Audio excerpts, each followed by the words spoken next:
नमस्कार फ्रेंड्स, आज हम हैं फाइन फेदर्स डेंटल क्लिनिक और आज हमारे साथ है डॉक्टर केवल शाह और इन्हीं के क्लिनिक पर आज हम बात करेंगे दांतों की सड़न क्यों होती है, कैसे होती है और इस सड़न से कैसे बचा जा सके। और सभी बातें बताने के लिए आज हमारे साथ है डॉक्टर केवल शाह। डॉक्टर, आपका बहुत बहुत वेलकम यहाँ पर।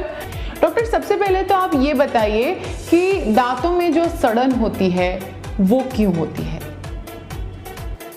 दांतों में जो सड़न होती है उसकी 3 मुख्य वजह होती है। एक तो हमारे दांतों का खुरदरापन, जो नैसर्गिक, जो कुदरत की देन है, जो हम कुछ उसके लिए कर नहीं सकते।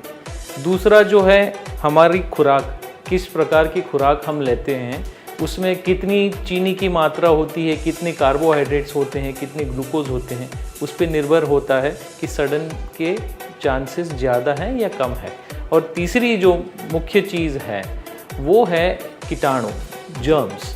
ये तीनों जब इकट्ठे होते हैं और साथ में जब सफाई की अनदेखी की जाती है, दांतों की सफाई की जब अनदेखी की जाती है, तो तब ये सड़न पनपना ज़्यादा हो जाता है। उसका ज़्यादा प्रतिशत लोगों में ये पाया गया है कि ये 3 चीज़ें हो मगर सफाई हो तो सड़न रोक सकते हैं, बट हम ये सब नहीं करते, ध्यान नहीं देते और ये 3 चीज़ जब जुड़ती हैं साथ में तो उसकी वजह से दांतों की सड़न होती है। डॉक्टर, दांतों की सड़न की तो हमने बात की और दांतों में से बदबू आते, भले ही दांत सड़े नहीं हुए होते हैं लेकिन दांतों में से कईयों के मुंह से बदबू आती है। दांत से क्या वो किस वजह से होता है? देखिए, दांतों की जो बदबू आना है उसका भी मुख्य कारण जो है वो कीटाणु है, जर्म्स है। तो वो जर्म्स जो हैं वो दांतों के आसपास जो हम कचरा खाने के बाद जो जम जाता है, जो हम साफ़ नहीं करते हैं, उसके अंदर जो ये कीटाणु पनपते हैं और कीटाणु पनपने की वजह से वो जो बदबू है वो उसका एक वजह है, वो भी है। किसी लोगों में वो ज़्यादा होती है प्रमाण में, किसी में कम होती है, मगर वो जो है वो हम कहते हैं ना रिलेटिव होती है। 2 लोग में से किसी एक में अगर ज़्यादा बदबू है तो दूसरे वाले की बदबू दब जाती है। वैसे 4 लोग मिलेंगे, उसमें जिसके मुंह में से सबसे ज़्यादा बदबू आएगी, बाकी 3 को लगेगा कि हमारे मुंह में से बदबू नहीं आ रही है, सिर्फ इन्हीं के मुंह में से आती है, मगर वो होती सब में है। और उसकी वजह जो है वो फंसा हुआ खाना, जिसके ऊपर जीवाणु और जिसके ऊपर सब अपने ये जो लगा हुआ होता है वही है। कई लोगों में इसके अलावा दूसरी एक वजह भी होती है कि उनको कई बार बदहज़मी या उसकी तकलीफ़ें होती हैं। कई बार उनको ऐसे रोग होते हैं, डायबिटीज़ जैसे होना, तो उसमें उन लोगों में भी ये बदबू की मात्रा ज़्यादा होती है। तो उनकी सफाई कितनी भी रखे फिर भी थोड़ी बदबू तो वैसे पेशेंट्स में आती ही है। वो उसके अलावा अगर हम दांतों की अच्छे से सफाई रखें, हम खाना कहीं फंसने ना दें और अच्छी माउथ वॉश और वैसी सब चीज़ों का उपयोग करें तो बदबू को बिल्कुल दूर किया जा सकता है। डॉक्टर, आपने जिस तरह से कहा दांतों की सफाई की बात हो रही है, तो दांतों की सफाई मैंने कभी सुना है कि रात को ब्रश करके सोना वो एक अच्छी बात है, लेकिन कुछ डॉक्टर्स ही कहते हैं कि ज़्यादा दांतों को घिसना भी अच्छी बात नहीं है, उसका एनेमल जो होता है वो निकल जाता है। तो सच क्या है? हमें क्या करना चाहिए? 2 टाइम ब्रश करना चाहिए या फिर एक ही टाइम ब्रश करना चाहिए? यहाँ पे मैं ये कहना चाहूँगा कि अगर कोई दांत का डॉक्टर ऐसा कहता है तो कि ये दांत ब्रश करने से घिस जाते हैं, ख़राब हो जाते हैं, तो उनकी तो मतलब बात बिल्कुल नहीं सुननी चाहिए। वो बिल्कुल परे हैं, लॉजिक के परे हैं। दांत को कभी भी घिसने से, ब्रश करने से दांत घिसते नहीं हैं अगर आप उसको सही तरह से करें तो। अगर आप उसको, ब्रिसल्स जो हैं ब्रश के वो अलग अलग 3 प्रकार के होते हैं। एक जो होता है सॉफ्ट, एक होता है मीडियम और एक होता है हार्ड। तो मीडियम या सॉफ्ट ब्रिसल्स वाले ब्रश ही इस्तेमाल करने चाहिए।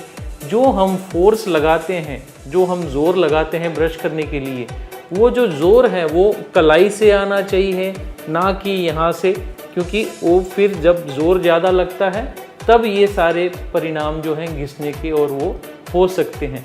मगर ज़्यादा ब्रश करने से दांत घिस जाते हैं वो गलत है, क्योंकि ब्रश सही वजह से किया गया और सही तरीके से किया गया तो कभी दांतों को नुकसान नहीं पहुंचाता। दूसरी जो मुख्य बात मैं यहाँ कहना चाहूँगा, ब्रश जितनी भी ज़्यादा बार कर सके बेहतर है, अच्छा है।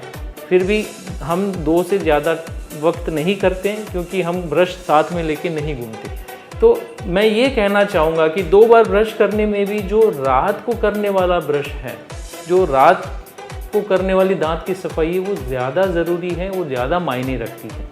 सुबह तो हम इसलिए सफाई करते हैं ताकि हमें बाहर जाना होता है, मुंह से बदबू नहीं चाहिए, उसमें दांतों को ज़्यादा फ़ायदा नहीं होता जितना फ़ायदा रात को ब्रश करने से होता है। क्योंकि जब हम रात को सो जाते हैं तब दांत जो हैं उसको सबसे ज़्यादा ज़रूरत होती है मजबूती की, संरक्षण की, कीटाणुओं के सामने। और तब भी अगर हम खाना वहाँ फंसा रहने दें तो सडन पनपने के प्रतिशत सबसे ज़्यादा होते हैं, चांसेस सबसे ज़्यादा होते हैं। तो मैं ये कहना चाहूँगा कि आप रात को जो ब्रश करें वो ज़्यादा ज़रूरी है, और 2 टाइम से ज़्यादा आप करेंगे, हर खाने के बाद करेंगे तो भी अच्छा है दांतों के लिए, उसमें दांत कभी घिसते नहीं हैं।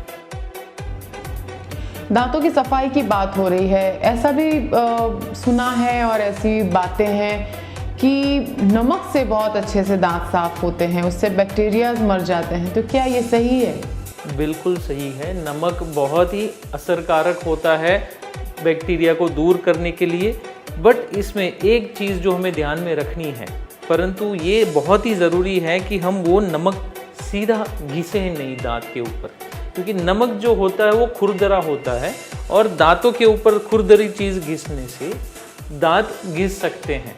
तो इसका इस्तेमाल पानी में घोल के हमें करना चाहिए। नमक को पानी के साथ घोल के उसके गरारे करने से जो उसका फ़ायदा हम लेना चाहते हैं वो फ़ायदा भी हमें मिल जाएगा, और उसकी वजह से जो दांत जो खुरदरे भी नहीं हो जाएंगे, तो दोनों का हमें फ़ायदा मिल सकता है। डॉक्टर, दांतों की एक्चुअल सफाई किस तरह से होनी चाहिए? दांत की सरफेस आगे होती है, पीछे होती है, और एक ऊपर की जो सरफेस होती है जिसको बाइटिंग सरफेस कहते हैं, तो उसकी सफाई किस तरह से होनी चाहिए? हमें सबसे पहले किस तरह से ब्रश करना चाहिए और कितनी देर तक ब्रश करना चाहिए? 5 मिनट, 10 मिनट या फिर 1-2 मिनट? बहुत ही सही सवाल है, क्योंकि ये ऐसा लगता है कि बहुत छोटा मामूली सवाल है, मगर यही अगर अच्छे से हम करें तो बहुत ही दांतों की सफाई अच्छे से हम रख सकते हैं। दांतों की सफाई हमें कम से कम 2 मिनट करनी चाहिए, उससे ज़्यादा नहीं। 2 मिनट में सारी परत जो है दांतों की वो साफ़ की जा सकती है। और हमें एक उसका ऑर्डर एक फॉलो करना होता है, एक ऑर्डर हमें बनाना होता है, ताकि हम रोज़ जो सफाई करें उसमें कोई परत साफ़ किए बिना ना छूट जाए। तो सबसे पहले ऐसे कलाइयों से पकड़ना है उसको, जैसे हम पेन पकड़ते हैं, ना कि तलवार की तरह, ताकि जो ज़ोर आता है वो कलाई से आए। उसके बाद हमें सबसे पहले आगे की परत हर जगह से, उसके बाद पीछे की परत हर दांतों से, और फिर अंतिम में ऊपर की जो चबाने वाली परत है उसको सफाई करनी चाहिए। यहाँ और एक चीज़ मैं कहना चाहूँगा कि हम सारी परतों को साफ कर सकते हैं ब्रश का इस्तेमाल करके, बट एक परत ऐसी है जहाँ ब्रश नहीं जा सकता, और बड़ी उम्र के लोगों में यहीं पे सबसे ज़्यादा कीटाणु और सड़न होना चालू होता है। वो जो है वो 2 दांतों के बीच की परत है। वो जो 2 दांतों के बीच की परत है उसको हम ब्रश से कभी साफ़ नहीं कर सकते। उसे साफ़ करना हो तो हमें एक बहुत ही अच्छी चीज़ जो है मार्केट में जो अवेलेबल है, फ्लॉस कहते हैं उसे, वो फ्लॉस का इस्तेमाल हमें करना चाहिए। वो फ्लॉस जो है वो 2 दांतों के बीच जाके ये सारे कीटाणु हैं, जब खाना फंसा हो वो सबको क्लीन करते हैं, और रात को सोने से पहले तो इसका इस्तेमाल करना ही करना है। तभी हम दांतों को सड़न से भी बचा पाएंगे और बदबू फैलाने वाले कीटाणुओं को भी दूर कर पाएंगे। तो डॉक्टर टूथपिक्स का इस्तेमाल क्या है? टूथपिक हम लेकिन बहुत सारे मैंने ऐसे किस्से देखे हैं जिनका टूथपिक का इस्तेमाल करने के बाद अंदर कैविटीज लग जाती है और वो कैविटीज परमानेंट हो जाती है और जिसकी वजह से दांत सड़ जाते हैं, सड़न भी हो जाती है जिसकी वजह से। नहीं, ये एक चीज़ ये यहाँ ऐसी है कि टूथपिक से कैविटीज़ नहीं होती, बल्कि उल्टा होता है। ऐसा होता है कि कैविटी हो गई है, सडन हो गई है और इसीलिए खाना फंस रहा है और फिर टूथपिक का इस्तेमाल करना पड़ता है। तो ये उल्टी वजह है, खाना फंस के सडन हो चुकी है और फिर खाना ज़्यादा फंस रहा है, इसलिए हमें वो टूथपिक से निकालना पड़ता है। टूथपिक का मगर मैं ये कहना चाहूँगा कि जितना उपयोग हम कम करें वो बेहतर है, क्योंकि उसमें जो प्लास्टिक की या जो लकड़ी की टूथपिक होती हैं वो हमारे मसूड़ों को नुकसान पहुंचा सकती है। कई केस में हमने देखा है कि उसकी वजह से वहाँ इन्फेक्शन और पस भी हो जाता है और उसके बजाय ऐसे स्पेशल ब्रश आते हैं जो दो दांतों के बीच सफाई कर सकते हैं। फ्लॉस हम इस्तेमाल करें वो ही पर्याप्त है, मगर जब जगह ज़्यादा होती है और फ्लॉस के लिए जगह बहुत बड़ी है तो ऐसे केसेस में लोग टूथपिक इस्तेमाल करते हैं। मगर मेरी सलाह ये है कि उसके बजाय हम वो जो स्पेशल ब्रश आते हैं उसी को इस्तेमाल करें।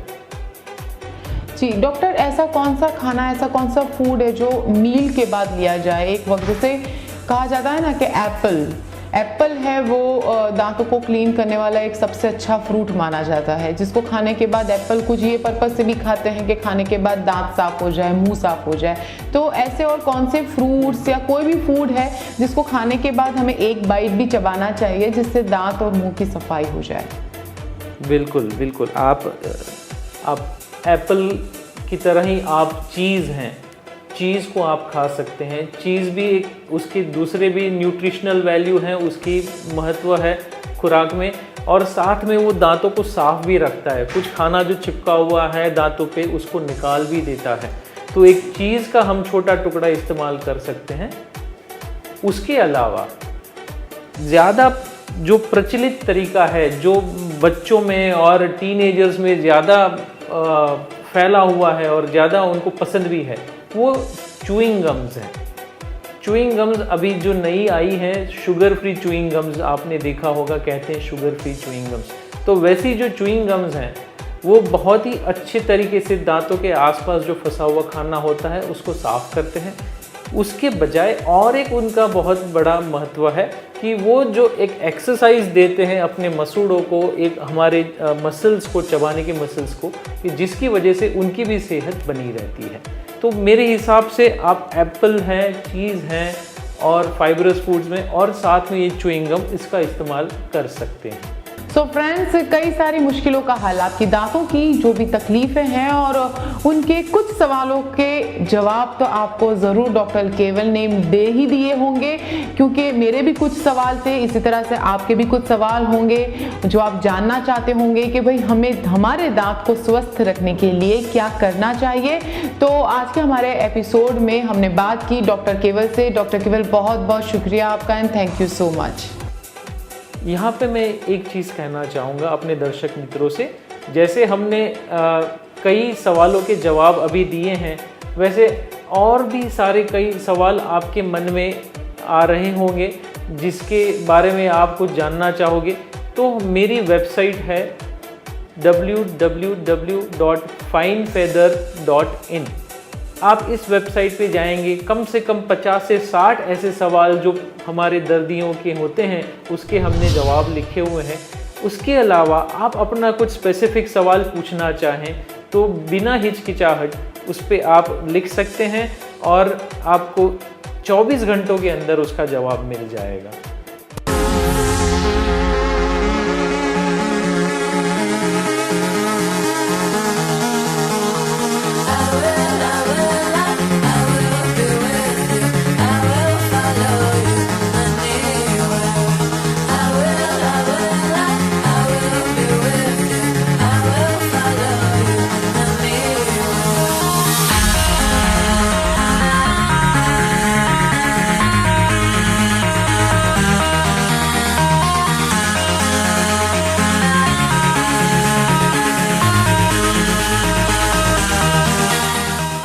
Thank you so much, doctor, to give us such a beautiful and informative information. Pleasure is all mine. Thank you.